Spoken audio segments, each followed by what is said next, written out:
Pembunuhan ibu dan anak di Setelah Subang. 2 tahun berlalu, polisi Sementara 3 tersangka Pembunuhan yang menewaskan seorang ibu dan anak di Subang, Jawa Barat masih. itu kasihan anak saya.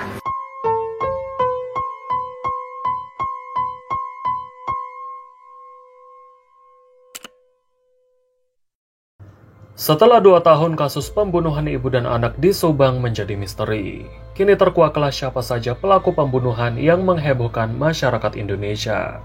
Sama seperti kebanyakan warganet, saya juga sebenarnya mencurigai beberapa orang yang ternyata kini menjadi tersangkanya. Mari kita bahas kembali kasus kematian ibu dan anak di Subang yang akhirnya bisa terungkap.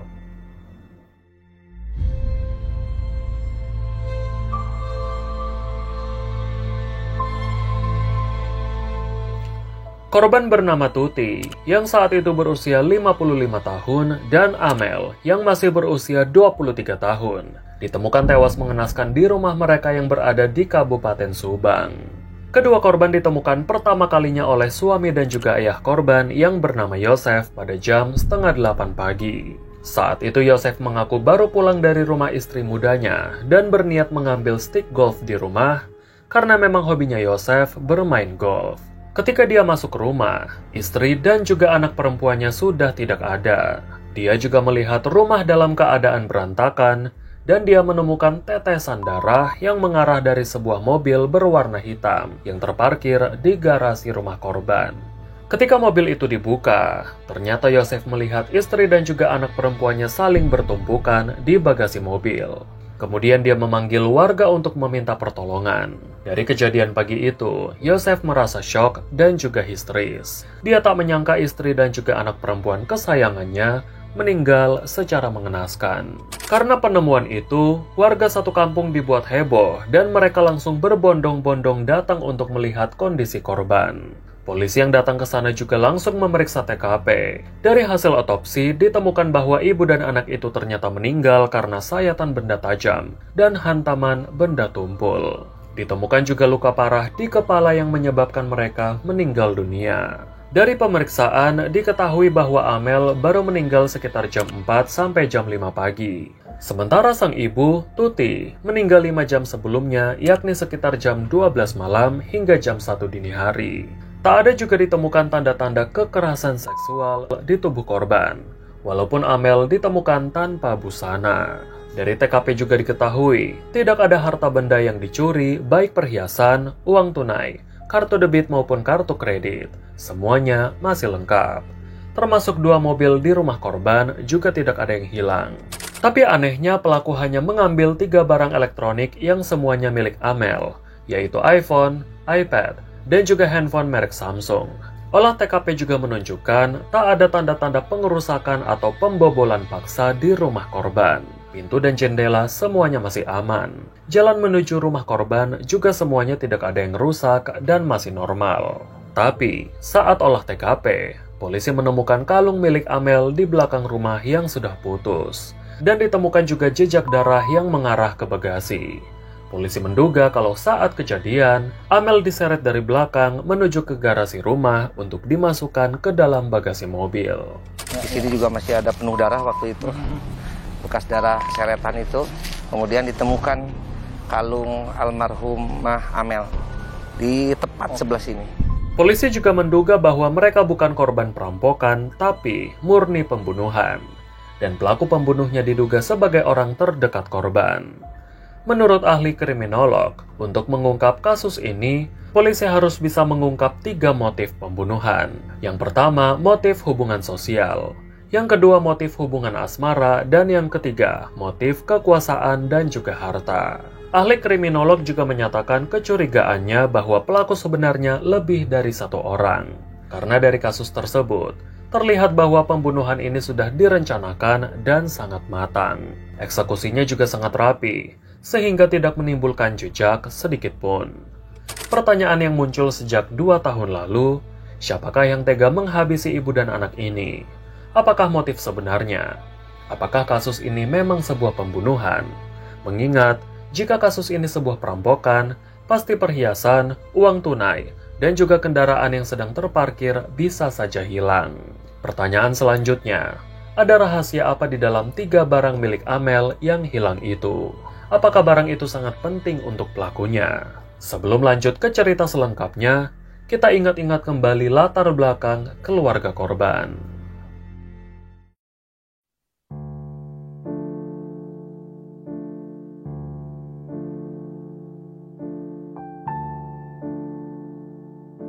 Keluarga korban terdiri dari seorang ayah bernama Yosef Hidayah dan 2 anaknya bernama Yoris Raja Amanullah dan juga Amalia Mustika Ratu. Namun Yoris sudah menikah sehingga tidak satu rumah lagi dengan orang tuanya. Sementara Yosef diketahui sering menginap di rumah istri mudanya yang bernama Mimin Mintarsi, yang jaraknya 1 jam dari rumah korban. Dari pernikahan keduanya, Yosef menjadi ayah sambung bagi kedua putra Mimin, yaitu Ari Gireksa Pratama dan juga Abi Aulia.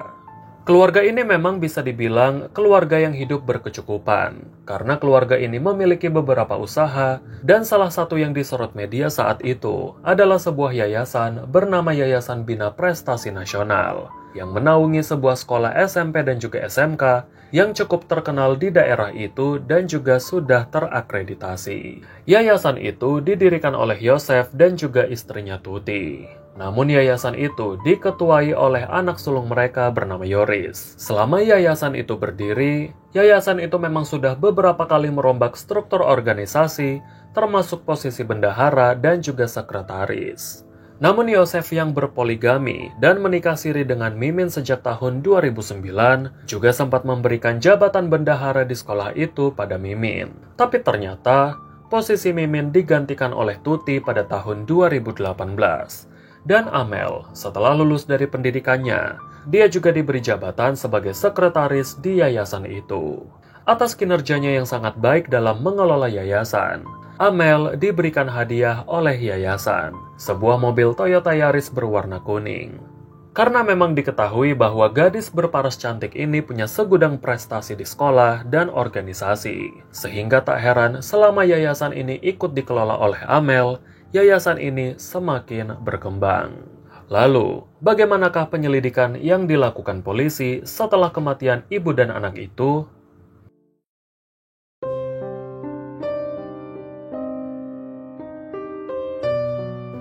Saat pemeriksaan awal, ada 25 orang yang ditetapkan sebagai saksi, yang mana para saksi ini juga beberapa berasal dari keluarga dekat korban, termasuk Yosef suami korban, Yoris anak sulung korban, Mimin istri muda Yosef, anak sambung Yosef, keponakan Yosef, para tetangga hingga petugas kebersihan yang ada di situ. Ya karena emang saya setiap hari ya di tempat kerja, bagian tunggu toko. Kebetulan sama saksi saya berdua, teman saya. Cuma itu aja sih, mudah-mudahan cepat terungkap. Insya Allah saya pasti tidak terlibat dalam kasus ini. Hingga sampai tanggal 7 September 2021, ada beberapa saksi yang diperiksa berkali-kali. Polisi sebenarnya hanya mengulang pertanyaan yang sama yang pernah ditanyakan sebelumnya. Para saksi yang diperiksa berulang-ulang yaitu Yosef, Mimin, dan juga Yoris. Sehingga masyarakat luas mulai berspekulasi bahwa pelaku sebenarnya adalah salah satu dari mereka. Dalam keterangannya, Yosef mengatakan pada hari kejadian, Yosef menginap di rumah istri mudanya, sehingga dia tidak tahu apa-apa tentang kejadian di rumah itu. Sementara Mimin mengatakan bahwa dia juga tak kemana-mana selama kejadian. Keterangan Mimin juga sempat diperkuat oleh beberapa saksi dan juga beberapa bukti yang cukup membuktikan bahwa Mimin pada saat itu memang berada di rumah. Dari para saksi, terungkap kalau mobil Alphard sempat berada di pinggir jalan sekitar jam 6 pagi dan kembali lagi masuk ke dalam garasi sebelum korban ditemukan. Namun saksi tak melihat siapa yang mengendarai mobil itu karena kacanya agak gelap. Ada saksi mata yang melihat mobil Alphard di pinggir jalan sini. Oh, keluar dari sini dong? Keluar berarti? dari sini. Oke. Ada sekitar jam 6. Ada yang bawa? Ada yang bawa. Oke. Cuma agak tertutup kacanya. Dan akhirnya mobil tersebut Kembali lagi? kembali lagi. Ketika Yosef ditanya mengenai pindahnya mobil Alphard itu, Yosef mengaku tidak tahu dan dia mengaku tidak bisa mengendarai mobil. Tapi Yosef mengungkapkan bahwa di rumah itu, selain Yosef, Amel, dan juga Tuti, ada lagi satu orang yang memegang kunci rumah yang sebenarnya tidak tinggal di rumah itu. Dia adalah Yoris, anak sulungnya. Walaupun Yoris tidak tinggal satu rumah lagi dengan ibunya, tapi Yosef mengaku bahwa Yoris sering mengunjungi rumah ibunya menjelang malam. Sementara, Yoris yang diperiksa juga mengaku bahwa dia tidak mengunjungi rumah ibunya pada saat kejadian. Malah, ibu dan adiknya sempat datang ke rumah Yoris untuk makan bersama. Salah satu saksi juga menuturkan kalau dia sempat melihat seorang pria di sekitar garasi mobil pada dini hari sebelum penemuan jenazah para korban. Namun, karena kondisi yang gelap membuat wajah pria itu samar-samar. Atas dasar hal ini, polisi merilis sketsa penampilan terduga pelaku yang diyakini terlibat dalam pembunuhan itu. Mimin, istri muda Yosef, juga beberapa kali dipanggil ke kantor polisi. Bahkan sempat menjalani beberapa kali uji tes kebohongan. Tapi hasilnya, Mimin lolos dari tes itu. Awal kejadian, Pak Yosef datang ke rumah setengah 10. Udah gitu kan, tidur. Udah tidur, subuh bangun. Kita sholat. Langsung pagi-pagi, Pak Yosef di Surabi. Udah beli Surabi, nyantai-nyantai sebentar, Pak Yosef jam 7 lewat, berangkat ke Cisewu. Sayangnya, beberapa minggu berlalu sejak kasus pembunuhan itu mencuat, polisi belum juga mengungkapkan siapa pelaku sebenarnya di balik pembunuhan ini. Karena polisi masih berusaha untuk mencari bukti-bukti dan mengumpulkan keterangan para saksi. Karena pelakunya yang mampu menghilangkan barang bukti dan jejak itulah yang menyebabkan polisi kesusahan mengungkap pelakunya. Sebenarnya dugaan polisi semakin kuat mengkerucut ke salah satu nama saksi sebagai tersangka yang saat itu tidak diungkap oleh polisi. Namun polisi mengatakan bahwa saksi itu memberikan keterangan yang berbelit-belit. Belum lagi, polisi juga menemukan bercak darah di salah satu pakaiannya, dan bercak darah itu identik dengan darah korban. Yang belakangan diketahui saksi yang dimaksud adalah Yosef, suami dan ayah korban. Polisi juga sempat menemukan jejak kaki dan sidik jari yang belum bisa diidentifikasi. Sementara benda yang diduga digunakan untuk menghabisi nyawa korban tidak ditemukan di TKP. Beberapa hari kemudian, Yoris, anak sulung korban, mengungkapkan pada polisi bahwa ibu dan adiknya punya konflik berkepanjangan dengan istri muda ayahnya yang bernama Mimin, berkaitan dengan jabatan bendahara yang dipegang oleh Tuti dan jabatan sekretaris yang dipegang oleh Amel sebelum terbunuh. Walaupun hal ini sempat dibantah oleh Yosef dan Mimin, tapi menurut pengakuan keluarga korban, Mimin diberhentikan dari jabatan itu bukan tanpa alasan. Mimin dinilai boros dan suka menghambur-hamburkan uang yayasan sehingga perbendaharaan yayasan yang dikelola Mimin tidak berjalan dengan baik. Belum lagi, menurut Lilis Lastri, kakak kandung Tuti, semasa hidupnya, Tuti sering diteror oleh nomor tak dikenal dengan kata-kata yang tidak wajar yang ternyata diketahui bahwa teror-teror itu berasal dari istri muda Yosef. Sementara hubungan Tuti dan Yosef sudah tidak harmonis beberapa tahun terakhir setelah Yosef berpoligami. Masyarakat Indonesia termasuk saya saat itu sudah mencurigai Yosef dan Mimin sebagai pelakunya. Namun melalui berbagai interview, Yosef membantah keterlibatannya, bahkan seringkali menangis di depan media bahwa dirinya tak bersalah dan berharap pelaku sebenarnya bisa tertangkap.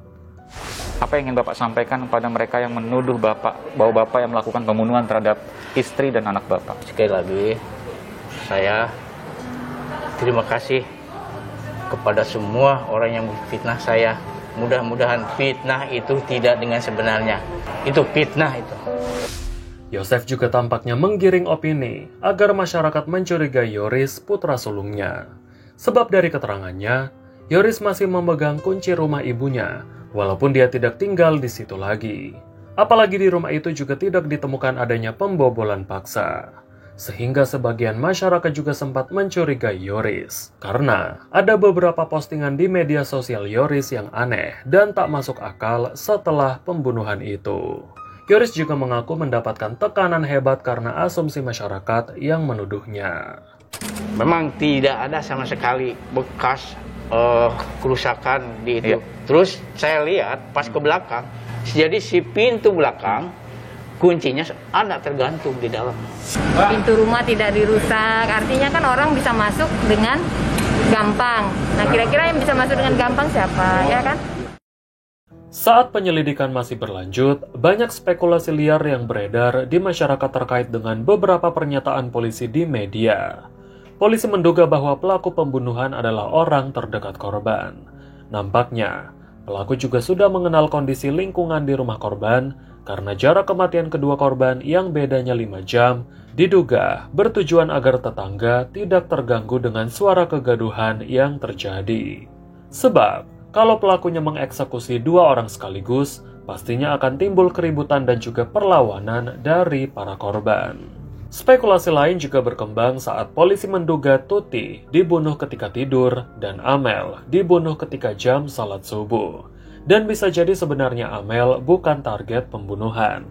Saat Amel bangun untuk salat subuh, mungkin saja Amel memergoki pelaku yang masih ada di rumahnya dan melihat ibunya tewas, sehingga terjadi perlawanan dari Amel. Terbukti dari bekas luka yang ditemukan di tubuh Amel yang menunjukkan adanya perlawanan. Spekulasi lain juga muncul saat tidak ada harta benda yang hilang kecuali 3 barang milik Amel, yaitu iPhone, iPad, dan juga handphone Samsung. Masyarakat curiga kalau di salah satu barang milik Amel yang hilang itu ada bukti yang bisa mengungkapkan pelaku sebenarnya. Salah satu saksi kunci yang mengatakan mobil Alphard sempat berpindah pada jam 6 pagi mengungkapkan kalau dia sempat melihat seseorang berusaha untuk memarkirkan mobil Alphard di garasi mobil. Dan dari hasil pemeriksaan polisi, ternyata posisi mobil yang diparkir tidak rapi. Kemungkinan besar pelakunya tidak bisa mengendarai mobil atau baru belajar mobil, sehingga kecurigaan ini semakin kuat tertuju pada Yosef, suami dan ayah korban yang mengaku tak bisa mengendarai mobil. Masyarakat juga semakin mencurigai Mimin sebagai salah satu pelakunya, setelah mendengar keterangan dari Yoris tentang adanya konflik berkepanjangan dengan Tuti dan Amel terkait jabatan bendahara di yayasan. Beberapa minggu setelah pembunuhan itu terjadi, masih di bulan September 2021, viral video seorang perempuan berkerudung kuning menangis sesegukan. Perempuan itu mengaku Amel dan terus berteriak sambil menangis. Perempuan itu juga meminta tolong agar ibu tirinya, Mimin, tidak terus memukulinya. Dalam video, perempuan yang diduga kerasukan itu juga terus memanggil nama ayahnya dan meminta ampun. Namun video itu tidak dipercaya oleh polisi dan tidak juga bisa mengungkap pembunuh sebenarnya. Siapa ini yang sebenarnya? Yang membunuh Teh Amel sama Ibu Tuti itu siapa? Ayah. Jadi intinya Teh Amel itu tahu ya? Pas kejadian itu tahu? Iya. Subhanallah. La ilaha illallah. Subhanallah, Allahu Akbar. Jangan kejar saya, jangan. Allahu Akbar, astagfirullahaladzim. Sakit, saya sakit. Ampun. Subhanallah. Sakit. Udah. Maaf, digimanain Teh Amel itu dijam sama ayah. Dipukul, sakit. Dipukul. Sama siapa? Sama siapa ayah? Sama. Ibu. Maksudnya sama siapa dia itu? Datangnya. Ibu Mimin. Ibu Mimin kan itu istri mudanya ya? Iya. Subhanallah.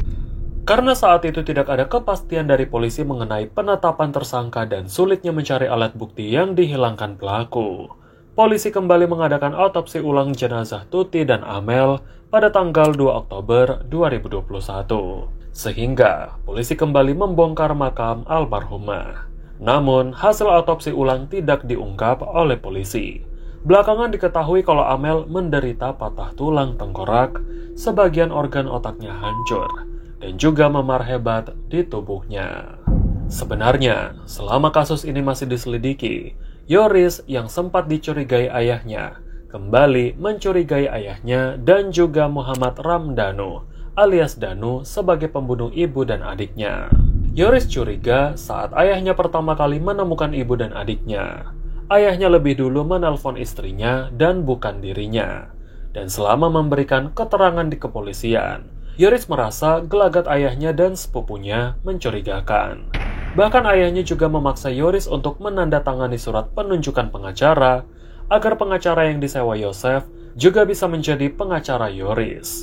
Namun Yoris menolak permintaan ayahnya hingga bersembunyi di sebuah masjid. Yoris juga mengaku saat masih dalam keadaan berduka, ayahnya, Yosef, menyuruhnya untuk mencairkan dana bos senilai 200 juta rupiah. Padahal saat itu Yoris tidak lagi menjabat sebagai ketua yayasan, sehingga dia sempat ribut dengan ayahnya masalah pencairan uang.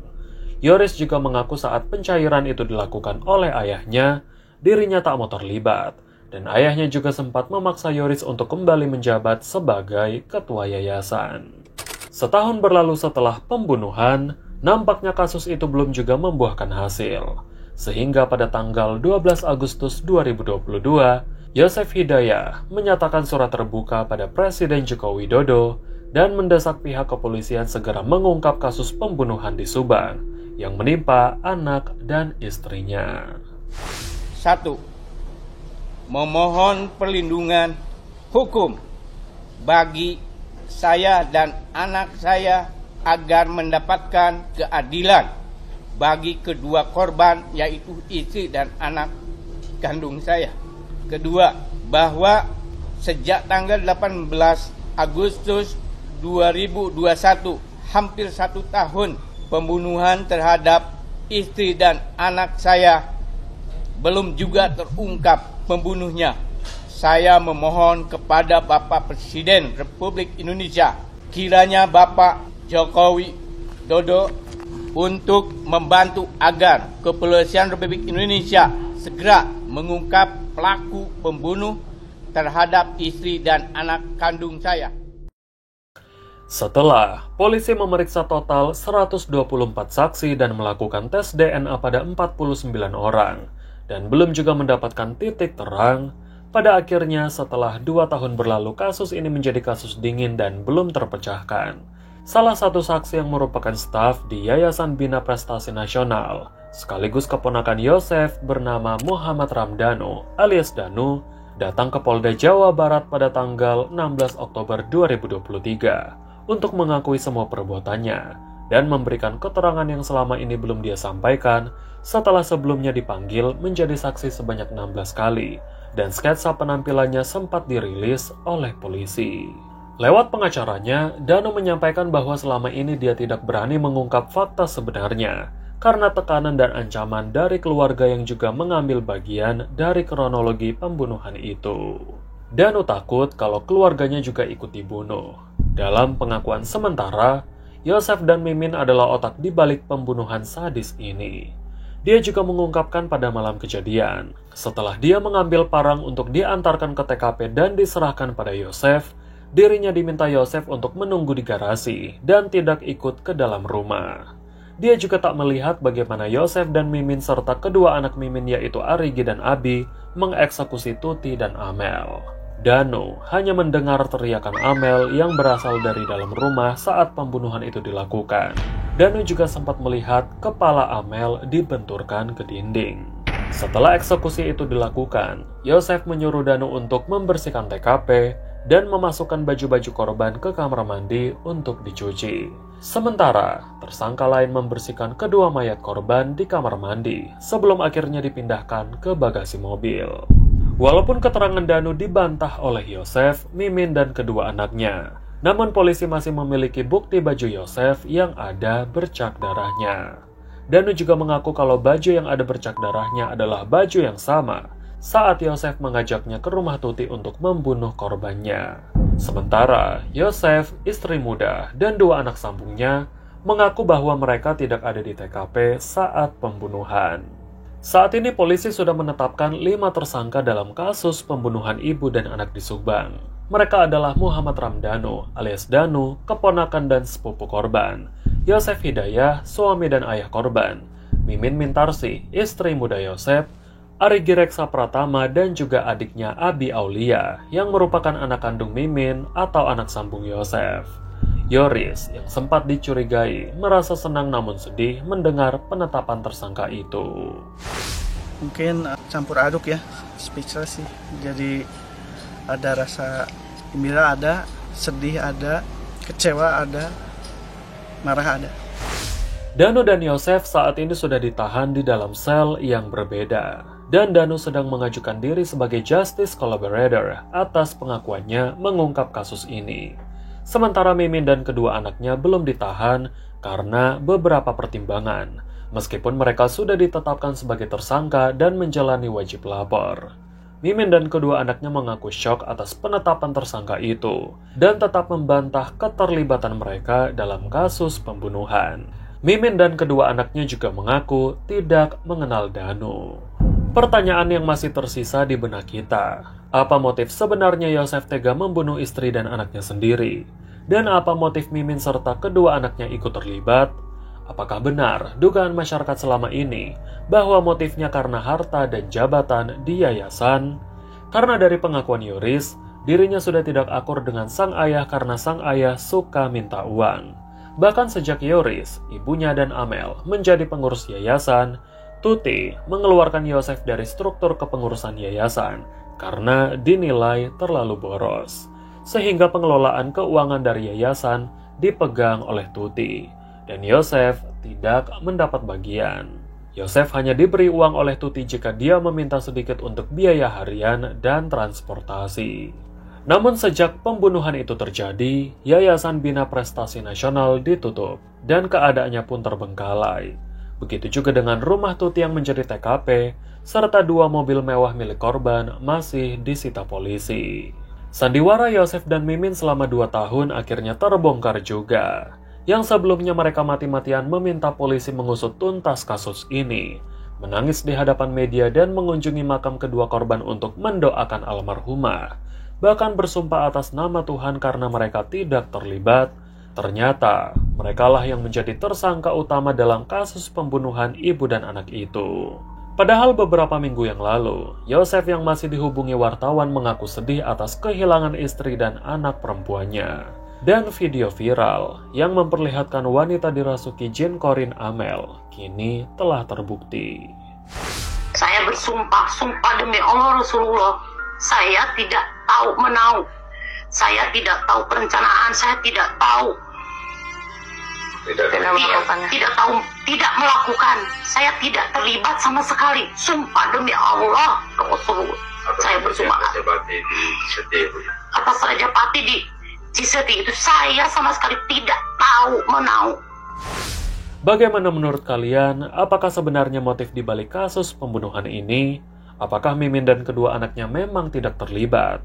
Tulis opini dan dugaan kalian di kolom komentar. Terima kasih sudah menonton video ini sampai habis. Jangan lupa untuk nantikan cerita menarik selanjutnya dan jangan lupa tunggu update video terbaru dari channel ini. Kita ketemu lagi di video lainnya. Sampai jumpa.